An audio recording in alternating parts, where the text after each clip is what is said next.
చాలామంది జనసేన బాగా అనుభవజ్ఞులు, మేధావులు, సానుభూతిపరులు, దేశ రాజకీయాలని జాతీయ స్థాయిలో చాలా క్షుణ్ణంగా జనసేన పార్టీ వైపు సలహాలు సూచనలు ఇచ్చే రాజకీయ పరిశీలకులు వీళ్ళందరూ గత నెలన్నర రోజులుగా జరుగుతున్న అబ్జర్వేషన్స్ ఇవన్నీ చెప్పారు. ఈ 1.5 నెలల్లో కొన్ని బలమైన నా దృష్టికి తీసుకొచ్చారు. ఒకటి నాకు సంబంధించి, 2 ఇప్పుడు అధికార ప్రభుత్వం భవిష్యత్తు గురించి ఈ 2 మాటలు నాకు తెలియజేశారు.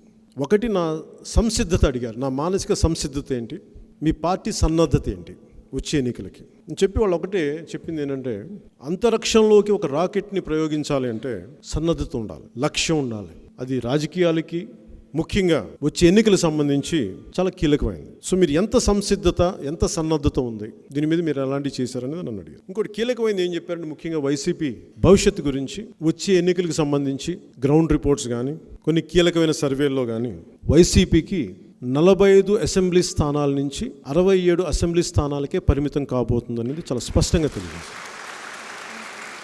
అలాగే మీ పార్టీకి చాలా బలమైన ఆదరణ పెరిగింది, దాన్ని మరింత బలోపేతం చేసుకోండి. ప్రజల్లో ఉన్న ఈ సానుభూతిని మీరు ఏ విధంగా దీన్ని మ్యాక్సిమైజ్ చేయగలరు, అది రేపొద్దున మీకు అధికారం ఇచ్చే దిశగా మీరు ఎలాంటి ఆలోచన విధానం ఉన్నారు.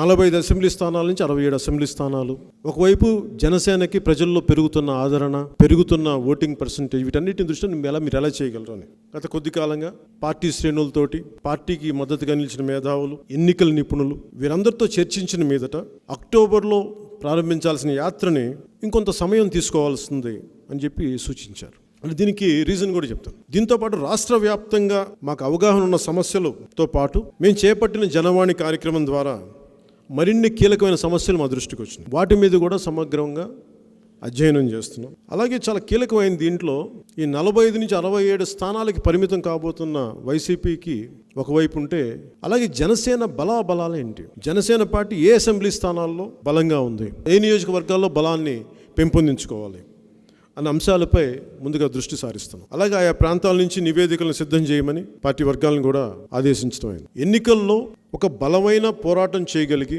విజయం సాధించాలన్న తపన, తృష్ణ, లక్ష్యం ఉన్న అభ్యర్థులే ఈసారి ఎన్నికల బరిలోకి దిగుతారు.